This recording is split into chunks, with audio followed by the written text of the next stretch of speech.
సింహము చిట్టెలుక. ఓ అడవిలో ఒక సింహం చెట్టు నీడలో విశ్రాంతి తీసుకుంటుండగా ఓ చిన్న ఎలుక పిల్ల చెట్టు పక్కన కలుగులోంచి బయటకు వచ్చింది. అది నేరుగా సింహం వీపుపై ఎక్కి కూర్చుంది. సింహానికి విశ్రాంతి భంగమైంది. అది గాండ్రిస్తూ చిట్టెలుకను తన పంజాలో బంధించింది. ఎలుక కీచుమని అరుస్తూ, అయ్యో, మీ విశ్రాంతిని భంగపరిచినందుకు నన్ను క్షమించండి. పొరపాటున మిమ్మల్ని ఇబ్బందికి గురి చేశాను. నన్ను వదిలేయండి. ముందు రోజుల్లో అవసరమైనప్పుడు నేను మీకు సహాయపడగలను అంటూ ప్రాధేయపడింది. సింహం గట్టిగా నవ్వి, ఈ చిట్టి బెదురు ఎలుక నాకు సహాయపడగలదా? సరే సరే, నిన్ను వదిలేస్తున్నాను, వెళ్ళిపో అని ఎలుకను వదిలివేసింది. సింహం మరలా విశ్రాంతి తీసుకొనసాగింది. చాలా రోజుల తర్వాత అడవిలోకి వేటగాళ్ళు వచ్చారు. వేటగాళ్ల వలలో అనుకోకుండా సింహం చిక్కుకుంది. ప్రాణరక్షణకై సింహం గట్టిగా గర్జించసాగింది. కలుగులోని ఎలుక సింహపు గర్జనను గుర్తించి ఆత్రంగా బయటకు వచ్చింది. వలలో చిక్కిన సింహాన్ని చూసింది.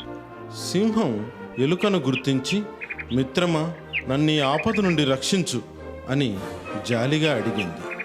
వెంటనే ఎలుక త్వరగా వలను కొరికివేయడం ప్రారంభించింది.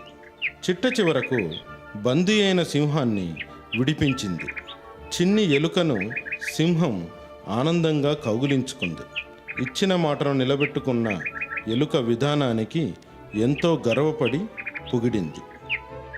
ఈ కథలో నీతి, సహాయానికి చిన్న పెద్ద తేడా లేదు. సింహము చిట్టెలుక.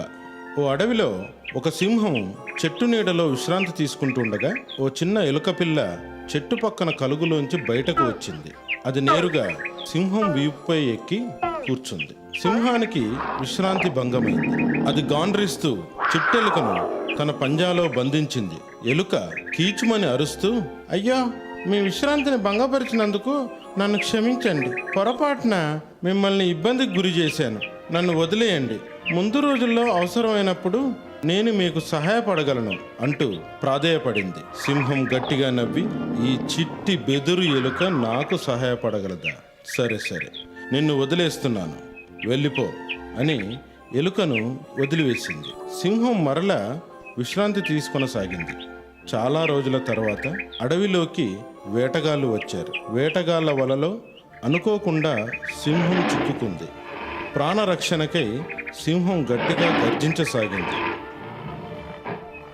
కలుగులోని ఎలుక సింహపు గర్జనను గుర్తించి ఆత్రంగా బయటకు వచ్చింది. వలలో చిక్కిన సింహాన్ని చూసింది. సింహం ఎలుకను గుర్తించి, మిత్రమా, నన్ను ఈ ఆపద నుండి రక్షించు అని జాలిగా అడిగింది. వెంటనే ఎలుక త్వరగా వలను కొరికివేయడం ప్రారంభించింది. చిట్ట చివరకు బందీ అయిన సింహాన్ని విడిపించింది. చిన్ని ఎలుకను సింహం ఆనందంగా కౌగిలించుకుంది.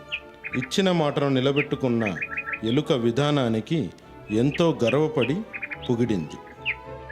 ఈ కథలో నీతి, సహాయానికి చిన్న పెద్ద తేడా లేదు.